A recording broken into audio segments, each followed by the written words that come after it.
Guys welcome on my YouTube channel. आज की इस वीडियो में हम बात करने जा रहे हैं टीजीटी कमीशन या जो भी कमीशंस अभी रहने वाले हैं उन सभी कमीशंस के बारे में बात करेंगे और किस तरह से आप उनकी प्रिपरेशन कर सकते हैं, कौन सी बुक जो है वो प्रेफर करनी चाहिए।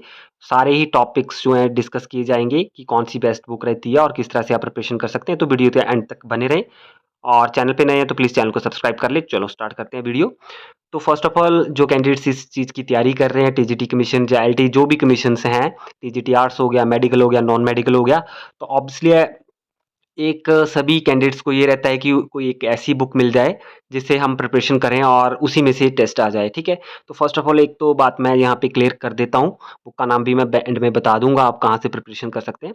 एक चीज़ तो ये है कि जैसे ही जो डे बाई डे कंपटीशन बढ़ रहा है, बहुत सारे कैंडिडेट्स जो हैं वो अच्छे से प्रिपरेशन कर रहे हैं, लगातार प्रिपरेशन कर रहे हैं, तो ऑब्वियसली उसी वजह से जो है कंपटीशन बढ़ता जा रहा है। और दूसरी चीज़ जो पेपर का स्टैंडर्ड है उसको भी धीरे धीरे बढ़ा दिया जा रहा है, ठीक है। आप देख सकते हैं कि अगर आज से 5-6 साल पहले का पेपर देखते हैं तो उसमें स्टैंडर्ड थोड़ा लो होता था, अभी धीरे-धीरे स्टैंडर्ड्स को इंक्रीज़ किया जा रहा है, मतलब कि पेपर टफ डाले जा रहे हैं।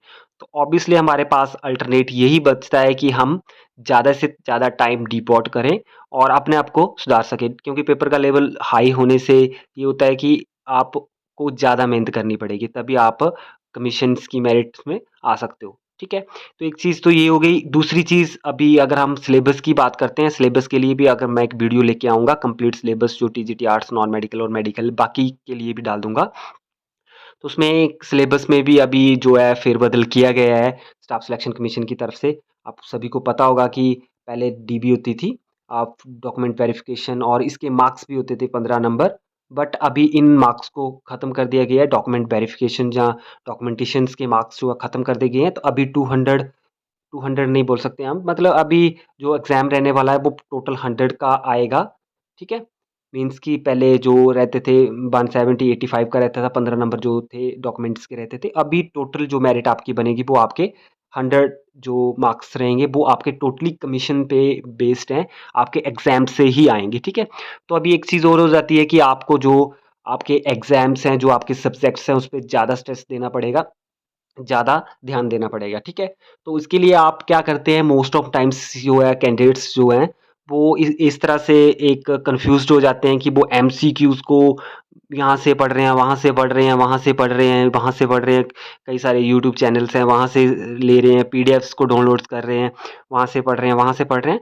तो मैं आपको एक सजेशन देना चाहूँगा कि आप एमसीक्यूज़ जितने मर्ज़ी पढ़ लीजिए, जब तक आपका बेसिक्स जो है कंसेप्ट्स क्लियर नहीं है, तो आप एक तरह से पूरी तरह से खज्जल होने वाले हो कमीशन के टाइम पे, ठीक है? क्योंकि एमसीक्यूज़ आप कितने की याद रख लोगे, ठीक है? एक ही अगर आप एक बेसिक कंसेप्ट्स लेके चलते हो, तो उसमें आपको कम से कम 100 से 150 एमसीक्यूज़ जनरेट हो जाते हैं एक टॉपिक से ही।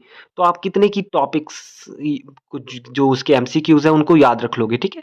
तो जो सही तरीका है, अगर अकॉर्डिंग टू मी, अगर आप सच में तैयारी कर रहे हैं कमीशन्स की, तो आप बेसिक्स को पहले क्लियर करिए, ठीक है? टॉपिक्स को, कांसेप्ट्स को सीखिए पहले, कांसेप्ट्स को माइंड में सेटअप कीजिए, फिर आपके उसके बाद आप एमसीक्यू प्रैक्टिस के लिए यूज़ कर सकते हैं, ठीक है?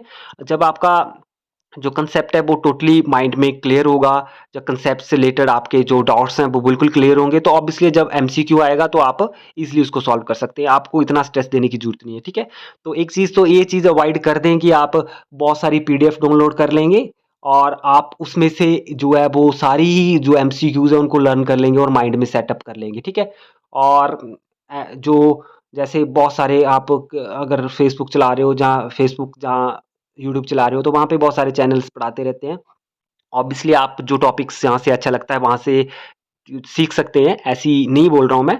बट ऐसे है कि अगर आप डेली एक चैनल पे जा रहे हो, वो उसने ऐसे पढ़ाया तो मैं वहाँ से सीखूँगा, दूसरे के पास गए तो उसने ऐसे पढ़ाया तो मैं वहाँ पे सीखूँगा, वहाँ पे गए, वहाँ पे गए, वहाँ पे गए। तो इस तरह से आप कन्फ्यूज़ हो जाओगे। आप मिशन की तैयारी करने की जगह पे आप एक तरह से अपने अंदर जो मेंटल लेवल है आपका उसको डिक्रीज़ करते जा रहे हैं, ठीक है? तो मेरे अकॉर्डिंग पहले तो कांसेप्ट क्लियरेशन आपकी बहुत ज़्यादा इंपॉर्टेंट रहने वाली है आपके लिए, ठीक है?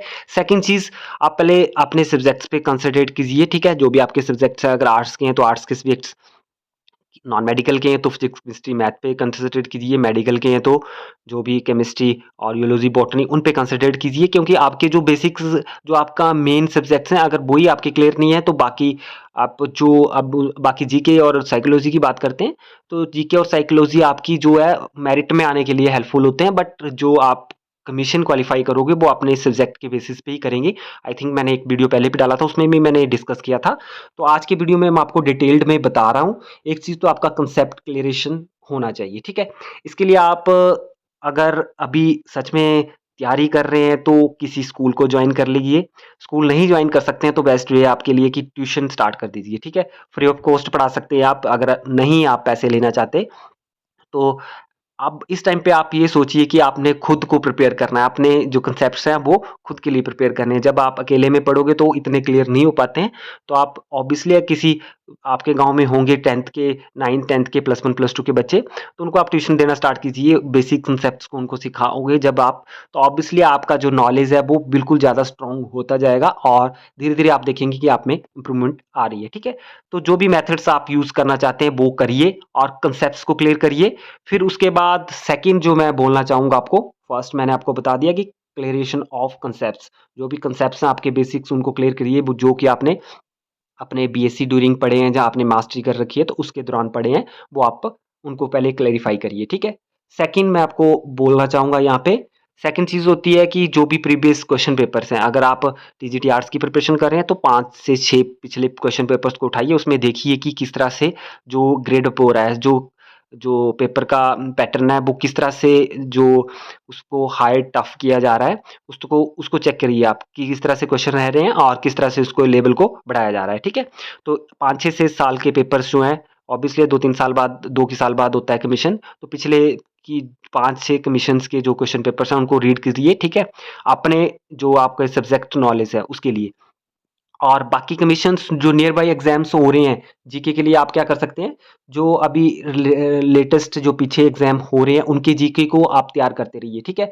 और तैयार करने का तरीका ये होता है कि उन जहाँ तो उन क्वेश्चंस की आप क्वेश्चंस को लिख लीजिए कहीं पे और उन क्वेश्चंस को बार-बार रिपीट करें, क्योंकि ऑब्वियसली एक बार रीड करने के बाद इंसान इतना कंप्यूटराइज़्ड तो है नहीं कि एक बार याद किया तो फीड अप हो गया, ठीक है?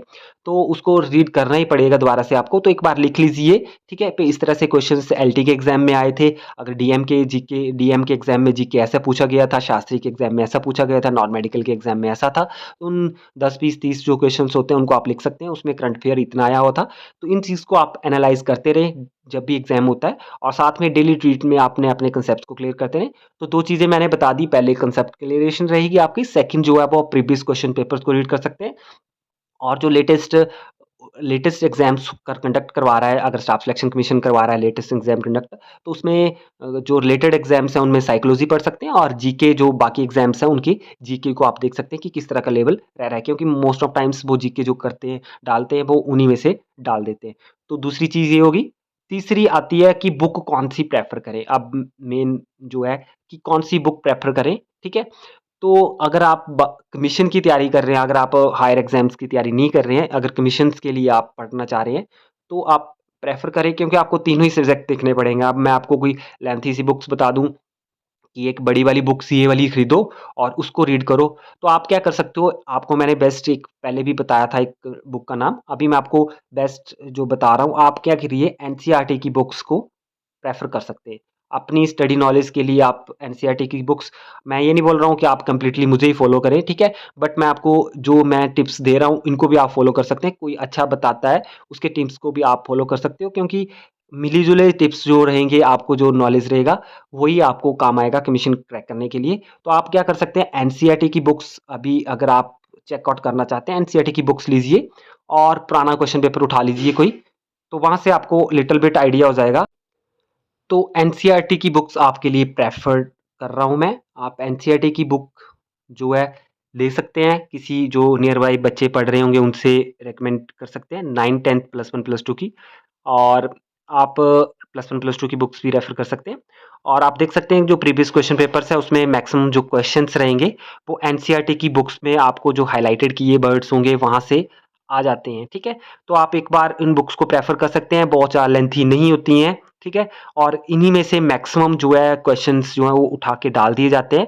तो आप एक बार ये चीज़ भी ट्राई कर सकते हैं और हो सकता है कि ये ट्रिक आपके लिए काम करे और आप अच्छा स्कोर कर सकें। तो बेस्ट ऑफ लक सभी कैंडिडेट्स के लिए और मैं जल्दी एक वीडियो लेके आऊँगा जो कि सिलेबस के रिगार्डिंग रहेगा कि किस तरह का सिलेबस जो है अभी अपडेट हुआ है, जो टीजीटी कमीशंस के लिए, क्योंकि अभी डॉक्यूमेंट वेरिफिकेशन जो है वो बंद कर दी गई है 15 मार्क्स की। तो जो क्वेश्चंस आएँगे वो टोटल जो मेरिट रहेगी वो क्वेश्चन पेपर पे ही रहेगी, आपके जो स्कोर रहेगा उसी पे रहेगी। तो उसके रिलेटेड भी वीडियो लेके आऊँगा। अगर वीडियो इस तरह के वीडियो आप पसंद करते हैं तो प्लीज़ चैनल को सब्सक्राइब कर लें। सब्सक्राइब के साथ में बेल आइकन पे क्लिक कर दें और कमेंट सेक्शन में ज़रूर बताएँ कि आपको वीडियो कैसा लगा। Thank you.